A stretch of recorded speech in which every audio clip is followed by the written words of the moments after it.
Don't be unhappy, I am your relative now. I was stunned. He knew what I was thinking. After my mother died in a car accident, my father died soon after. My brother and sister-in-law seized power, and the Bai family soon fell into decline and changed hands. I was also driven out and had no relatives. At that time, Paisai was my only relative. He was my childhood sweetheart, how could I not like him? During the years of accompanying Paisai to start a business, the places I went to and the ridicule I suffered were not something that ordinary people could endure. I stayed up all night processing data and was hospitalized for tachycardia. Paisai sat there, holding my hand and crying. He said, "Bai Luo, you are the most beautiful and precious girl in the world. I will plant my life on you. I can't live without you." That day, Paisai begged me to stay with him forever, and his expression was so cautious. "Bai Xiaoluo?" Shen Xingchen waved his hand to wake me up. I tilted my head to look at him, and then said, "Shen Xingchen, don't lie to me. Depression won't be like this for you, and you don't need to explain.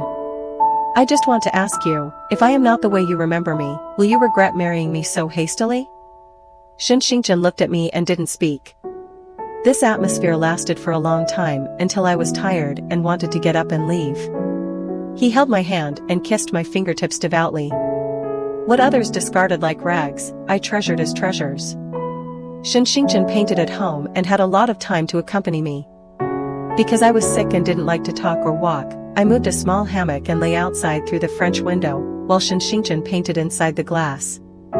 He was very focused when painting, and he didn't talk, and the colors in his hands would play out. I think Shen Xingchen will definitely become a great painter in the future, because no one paints better than him.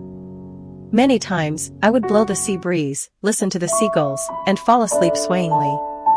Every time I woke up, I was put on the small bed with floating flowers in the room, with good lighting. I often thought, how nice it would be if it could always be like this, but the dreamlike days did not last too long. I received a call that day. "Brother Pei is in the hospital with a fracture. It was the car accident on the way to chase you that day. If you still have a conscience, come back to see him." I realized that this number is Paisai's friend. I pulled the corner of my mouth. Am I a very mean person? Call when you come, and go when you wave? Please tell Paisai that we have no relationship anymore. Please find Tang Ku if you have anything. Bai Luo. Why don't you understand? Brother Pei did all this for you? He and Tang Ku are just. The phone was taken away by someone, and after a moment, a familiar gasp came from the other end. My blood ran cold. "Luo Luo. Where are you?" I didn't speak. There was silence on the other end of the phone for a long time. Paisai's voice was hoarse. "Don't you want to listen to my explanation? Why don't you want me? Don't be hypocritical, Paisai, you proposed the divorce, now you ask me why I don't want you? Don't you think it's funny? What else is there to explain? It's meaningless. Just don't bother me, just don't bother me." After hanging up the phone, I blocked this strange number. The memories that I deliberately forgot came to my mind again, and my head began to ache chaotically again. Lying in the hammock, I had a nightmare. In the dream, I was chained around my neck, and the man imprisoned me in a cage called love. Day after day, night after night, I was locked in the room and couldn't get out. I could only hold the phone and wait for the occasional ring. It was as dark as ink, and I struggled to escape. The man pinched my throat and pressed me to the balcony. He said that if I dared to leave, he would crush me to pieces. His eyes were cold gray, as if he wanted to swallow me up. The man's face overlapped and intertwined with the boy in my memory. The boy took my hand and vowed to protect me forever and not let me cry. I woke up. My body was gently picked up. Shen Xingchen held me in his arms, and his fluffy head was against my chest. This was the first time I saw how Shen Xingchen carried me back every night. I wondered how he carried me in this position and walked away. Wouldn't he really hit the wall? But I didn't ask, I just leaned my head against his head, like two nestling birds leaning on each other. I was completely sunken in the crib, and I subconsciously reached out and pulled Shen Xingchen's arm. I looked at him blankly and said, "Shen Xingchen, don't leave." His head was glowing faintly under the moonlight, and his warm profile was deeply reflected in my eyes. Like a star in the vast night. Xinxingchen responded to me very softly, saying, "No."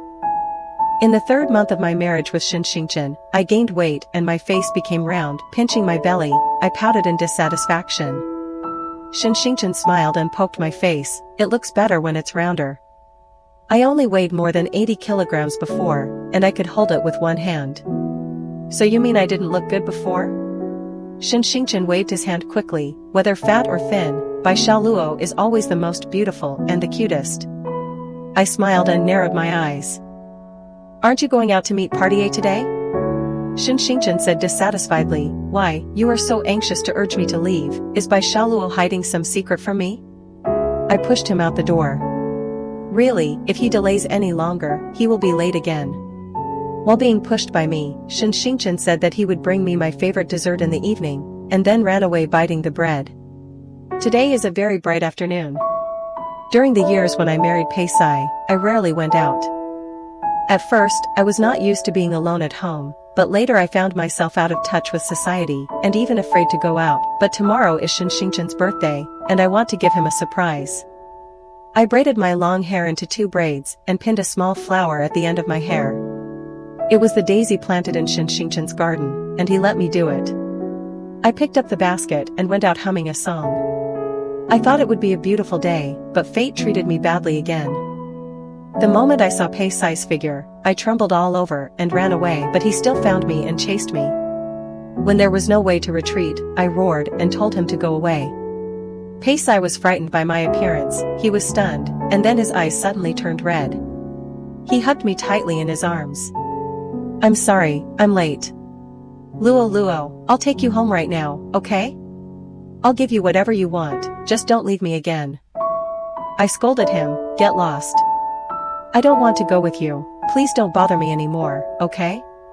Listen to my explanation, Luo, I didn't know that Tang Ku went to my house to provoke me that day. And the divorce was all a show between her and me. I've already got that deal, and I can remarry you right away. Believe me. I really just used her to negotiate that order. I don't like her at all.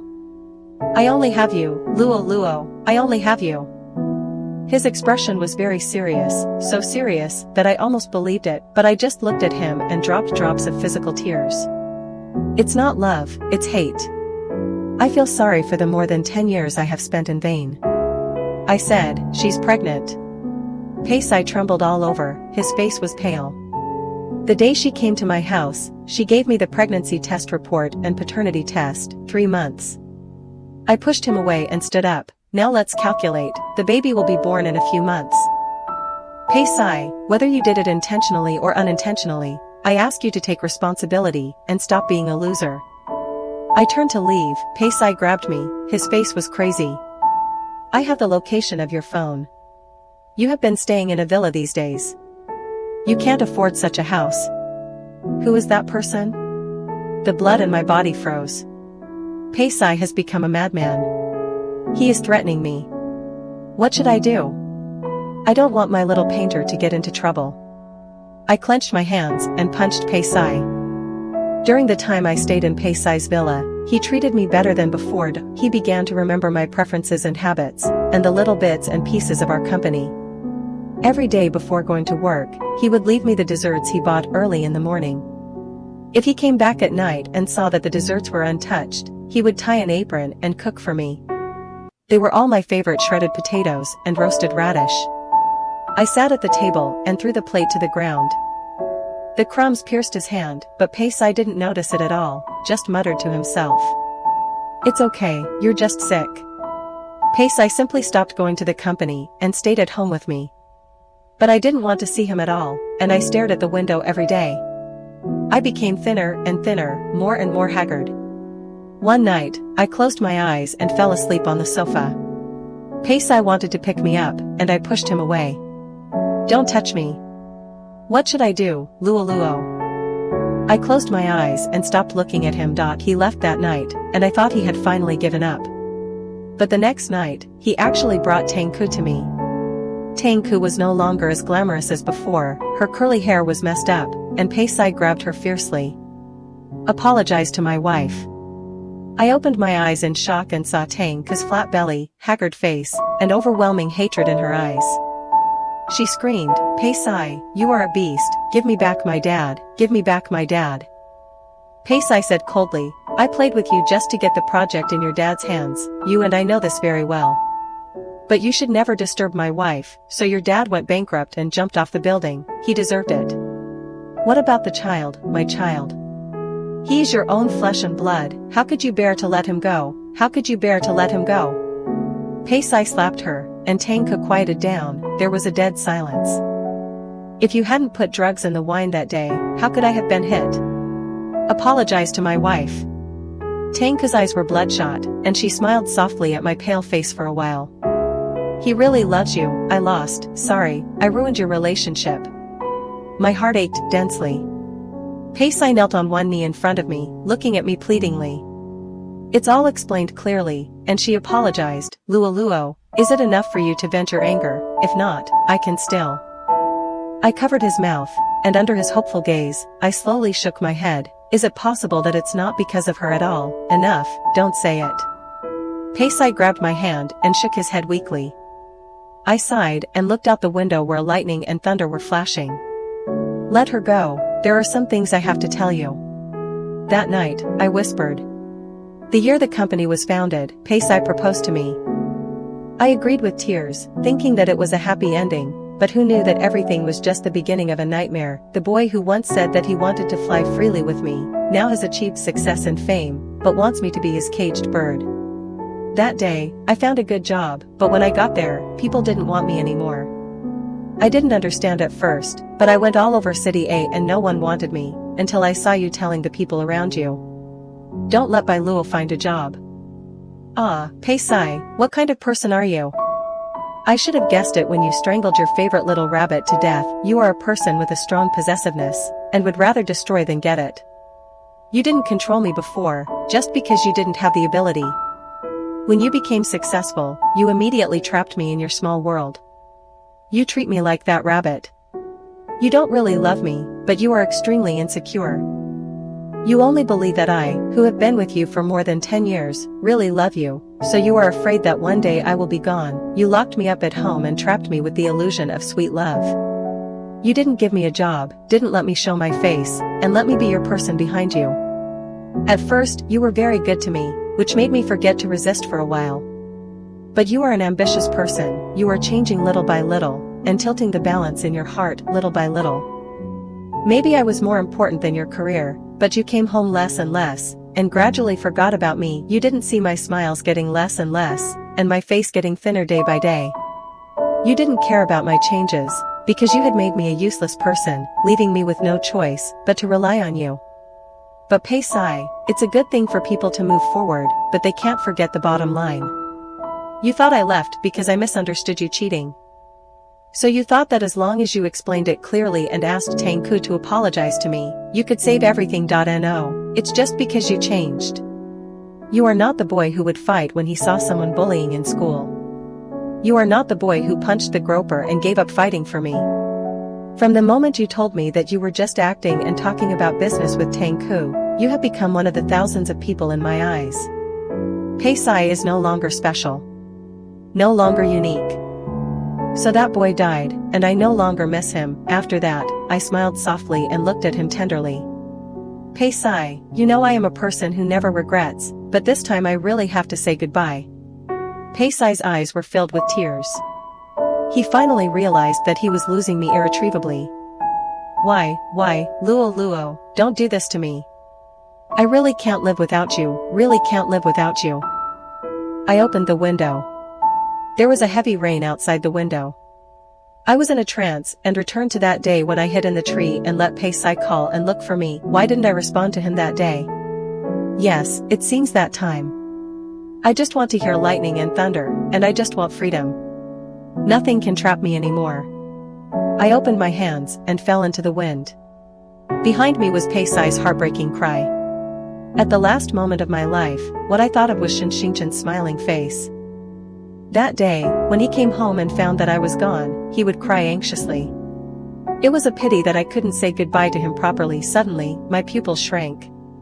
I saw Shinshinchin standing in the wind. He raised his head and opened his hands, calling me. Bai Shaluo, I'm here. That day I jumped from the second floor and was caught by Shinshinchin, who came to find me. Shinshinchin lost consciousness and went to the hospital. He woke up a few hours later. The doctor said that his ribs were broken. I cried loudly and scolded him for not wanting to die. As soon as Shinshinchin opened his eyes and saw me, he cried in grievance and scolded me for sneaking away to see my old love. The next day was his birthday. He wanted to talk more, but I blocked his mouth with my mouth. This time Shinshinchin didn't speak. His face was as red as a hot pot. He said that when his injury healed, let's go to the cruise dinner. He had a secret plan. I nodded and said yes. During the time when Shinshinchin was recovering from his injury, Peisai disappeared, and I was worried. Until the news reported that there was an earthquake in City A and a primary school building collapsed. The Pei Group, which contracted the construction of the primary school a few years ago, was held accountable, and Pei's stock has been turbulent since then. So that's it. Peisai was in trouble and had no intention of looking for me, but I didn't expect that Peisai would appear again at the cruise dinner 3 months later. I didn't recognize him at first glance, because he had a scraggly beard and dark eyes. He looked 10 years older overnight. The first time he saw me, I could clearly feel that he was in a trance. Peisai walked towards me, and Shinshinchin stood in front of me in a white suit. I motioned him not to be anxious, and Shinshinchin obediently leaned to one side. Peisai walked in front of me and carefully handed me a crumpled note. The handwriting on it was no longer clear. He said, Luo Luo, do you remember the little note you wrote when you made me angry when we were young? You said that if I make you angry one day, I can use this note to ask for your forgiveness. I have always kept it by my side, so this time, can you forgive me? He looked very pitiful. In his eyes, this note was probably the last thing that could keep me. I held the wine glass, stared at the note, and spoke slowly under his hopeful gaze. Really? But I have forgotten it. Shinshinchin added a knife on the side. Mr. Pei, people should look forward, let the past go, why bother to dwell on it? Peisai roared, who are you to Luo Luo? You are worthy of me letting go, are you worthy? I grabbed Shinshinchin's sleeve tightly, ready to react at any time. But Shinshinchin just disdainfully took out the red marriage certificate from his pocket. Sorry, my wife. Who carries a marriage certificate with them? Peisai trembled all over, his face full of disbelief.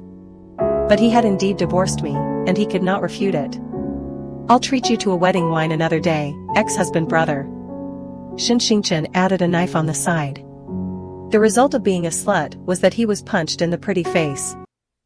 The security guard came up and asked Peisai to move aside, his face full of disgust. Poor him, his company is in turmoil now, and he is in a precarious situation. I am afraid that any dog passing by will step on him. I scolded Shinshinchin for what he deserved, and asked him with heartache if it hurt. Shinshinchin pouted and kissed me on the mouth, and then ran away on the pretext of cleaning the wound when my fist fell. I waited for him on the deck for a long time, but he didn't come back. Suddenly I thought of something, and I panicked and quickly contacted the security to find Shinshinchin and Peisai. I trotted on the boat, shuttling through every room. The boat was about to dock, but I hadn't found Shinshinchin yet. Just as my heart was beating harder and harder, I saw the figures of the two hiding in the dark on the side of the cruise ship. Before I could speak, I heard Peisai's voice. Do you dare to bet with me who Luo loves more? Shinshinchin said, I won't bet. Are you scared? As expected, you have only known Luo for a short time. What kind of feelings can she have for you? No, that's not the reason. Shinshinchin's golden hair sparkled on the sparkling sea. He said, I won't gamble with her, and I don't need to prove whether she loves me or not. Love is my instinct, and I don't need her to respond. The last bit of emptiness in my heart was filled, and I walked towards Shinshinchin. At this time, a wave hit the boat, and the boat shook. I didn't stand firmly, and sat on the board. Looking up, I saw Peisai pushing Shinshinchin down, and Shinshinchin also pulled him down.